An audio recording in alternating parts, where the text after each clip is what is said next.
அஸ்ஸலாமு அலைக்கும். Hi friends. எப்போவாச்சும் நம்மளுக்கு ஈவினிங்கில் ஏதாச்சும் ஸ்நாக்ஸ் சாப்பிட்ணுன்னு தோணும். ஆனால் அப்போது அந்த ப்ராசஸ் இந்த ப்ராசஸ்னு நம்மளுக்கு மைண்டில் தோணாது. ஏதாச்சும் ஒரு சிம்பிளாக செஞ்சு சாப்பிட்ணுன்னு ஒரு ஸ்வீட் கிரேவிங்ஸ் இருக்கும் பார்த்தீங்களா?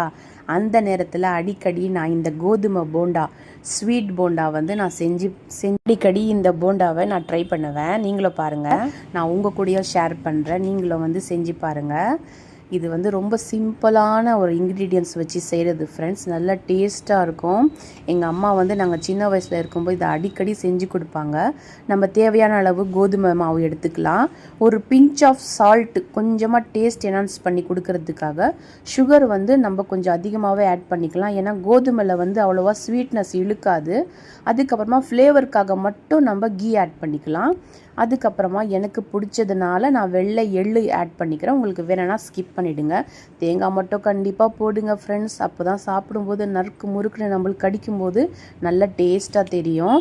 அதுக்கப்புறமா நம்ம வந்து இது நல்லா வந்து பிளெண்ட் பண்ணி எடுக்கணும். இதுக்கு பிளெண்டர் இருந்துச்சுன்னா நம்மளுக்கு ஈஸியாக இருக்கும். இல்லாட்டி அந்த கோதுமை அங்கங்கே ரவுண்டாக நம்மளுக்கு லம்ஸ் மாதிரி நின்றுடும். இந்த பிளெண்டர் இருந்துச்சுன்னா ஈஸியாக நம்ம பண்ணிடலாம். அதுக்கப்புறமா நம்ம தண்ணி ஆட் பண்ணிக்கலாம். நம்ம சப்பாத்திக்கு மாவுக்கு பயந்து பிசையுமே அந்த மாதிரிலாம் இல்லை. நம்ம தாராளமாக தண்ணி போட்டுட்டு ஒரு போண்டா மாவு பதத்துக்கு நம்ம ரெடி பண்ணிக்கலாம். இது பார்க்க சிம்பிளாக தான் இருக்கும் ஃப்ரெண்ட்ஸ், ஆனால் டேஸ்ட்டாக இருக்கும். உங்களுக்கு ஒரு பேன் வச்சு நம்ம நல்லா ஒரு ஹீட் பண்ணி எடுத்துக்கலாம். ஆயிலை போண்டா போடுற அளவுக்கு ஆயில் எடுத்துக்கலாம்.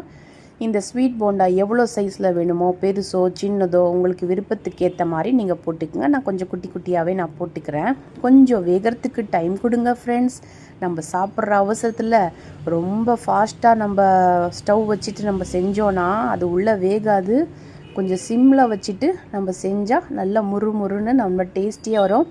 எவ்வளோ ப்ரௌனிஷாக முறுமுறுன்னு ஆகுதோ அவ்வளோ டேஸ்ட்டாக இருக்கும். இல்லாட்டி ஒரு மாதிரி நமுத்த மாதிரி இருக்கும். நம்ம சிம்மில் வச்சுட்டு கொஞ்சம் பொறுமையாக அந்த ஸ்வீட் கிரேவிங்ஸை அடக்கிட்டு நம்ம வந்து பொறுமையாக நம்ம ஃப்ரை பண்ணி எடுத்துட்டோன்னா நம்மளுக்கு ஸ்வீட் போண்டா ரெடி ஆகிடுச்சு. டக்குன்னு செஞ்சிடலாம். வீட்டில் இருக்கிற பொருளை வச்சே நம்ம ஈஸியாக பண்ணி எடுத்துடலாம். அதுக்கப்புறமா நம்ம டிஷ்யூ பேப்பர் இருந்துச்சுன்னா இன்னும் நல்லது. நம்மளுக்கு ஆயிலாக நம்மளுக்கு அப்சர்வ் பண்ணி கொடுத்துரும்.